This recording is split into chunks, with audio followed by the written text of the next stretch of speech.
When I visit Japan or France or Italy, it's easy to notice the stunning aesthetics of architecture deeply ingrained in their urban designs. However, in contrast, in cities like Perth, it does not always exhibit the same level of aesthetic appeal. What, in your opinion, contributes to these aesthetic differences between cities, and how can urban design strategies be employed to enhance visual appeal in an aesthetics of cities like Perth? Yeah, it's a really interesting question, Harry. I think what you're responding to when you visit those countries and those cities is obviously there's a sort of sense of history in some of those places that we don't necessarily have a lot of because we're a young country and we're a relatively young city.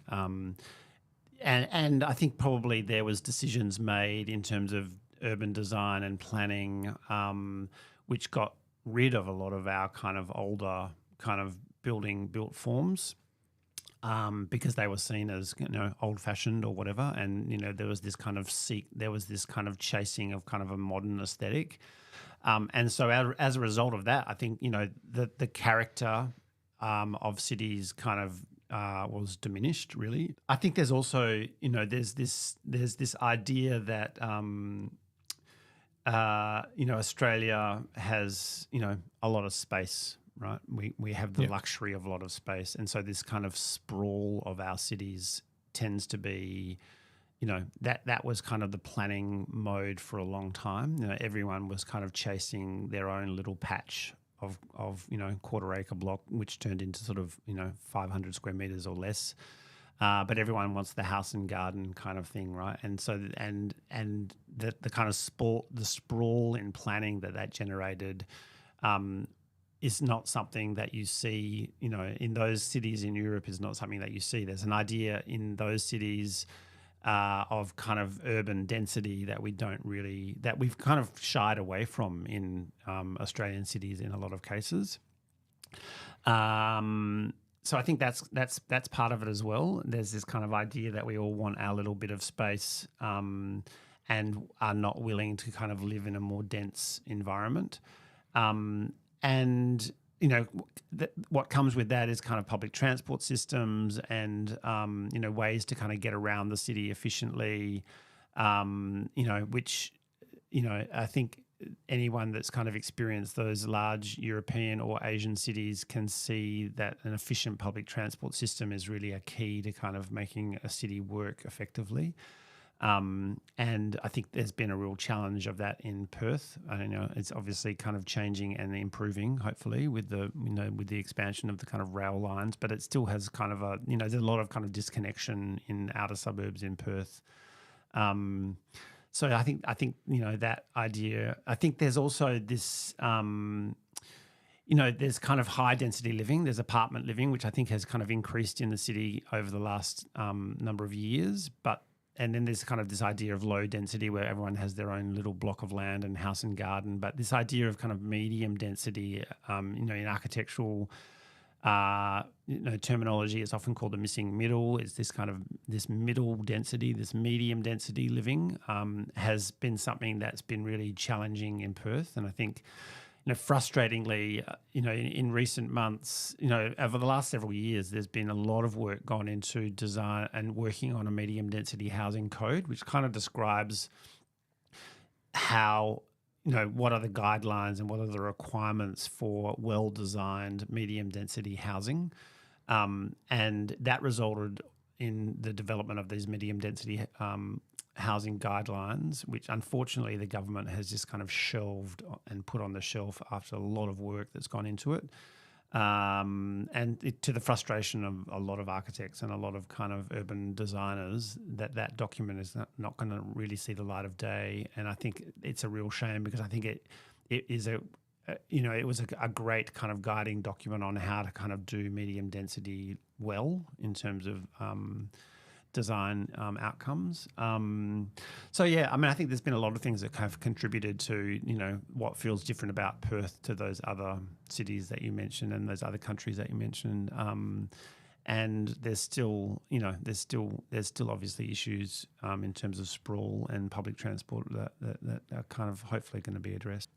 Do you think it's also to do with cultural values? Because if you go to Japan or South Korea or China, they're kind of like everyone normally lives in a very small sort of apartment block, and it's not kind of looked down upon if you have like a small space to live. I think you're right, and I think that's certainly part of it. You know, there's certainly cultural differences and cultural difference in terms of expectations around how.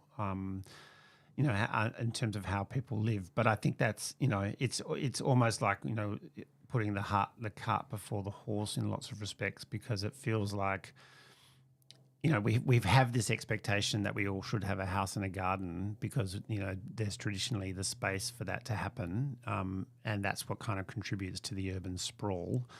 And in places where, you know, it's just not possible to kind of build more housing subdivisions in a city like Tokyo or in a city like New York or in a city like Berlin, you know, that people actually have to think about, you know, living in smaller in smaller dwellings, really. And I think probably what comes with that also is this idea that the house that you live in is only part of your environment. You know, a lot of people spend time down on the street. They kind of, you know, the kitchens in those apartments are not, you know, spacious kitchens. Sometimes they're shared kitchens. Sometimes they're shared kitchens. People kind of eat and dine elsewhere, you know, which kind of creates a whole other industry around affordable kind of eating out kind of options. So, yeah, I mean, it's a complicated issue, but I think it does have at its heart some kind of cultural expectations around. Yeah, speaking about how culture kind of impacts urban planning and design, I also sort of feel here in Australia, we're sort of a more individualistic society. We're not really that community oriented. Yeah. I don't think. Yeah, I think that's probably part of it as well. There is interesting. I don't know if you know of the Nightingale housing project in Fremantle, but Nightingale is really interesting kind of model that came out of an architect's office in Melbourne. And it's basically kind of a different way of how, you know, kind of apartment development, whereby they kind of cut out the sort of middle developer person and, you know, and kind of reduce the selling price because, you know, there's kind of margins that are kind of cut out. The Nightingale model has a lot of kind of communal, instead of having your own laundry, there's a communal laundry and there's kind of communal spaces around those buildings.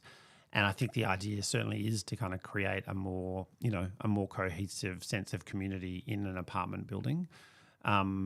So yeah, I mean, I think that idea of kind of community connection and, you know, of more kind of community living is important. Yeah.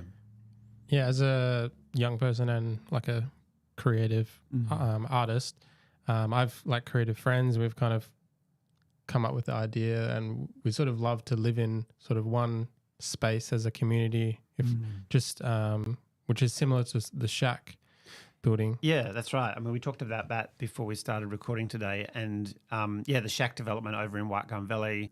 You know, that was an idea that kind of came out of the early 2000s, I guess.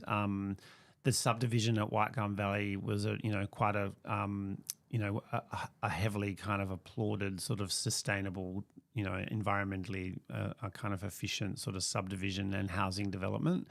And the shack project is located over there and provides, low cost housing for Fremantle kind of creative people. And I think there was a real acknowledgement that, you know, that the escalation in housing prices in Fremantle was kind of pushing out the kind of creative, the kind of creative population, which was the very thing that people kind of loved about Fremantle, right?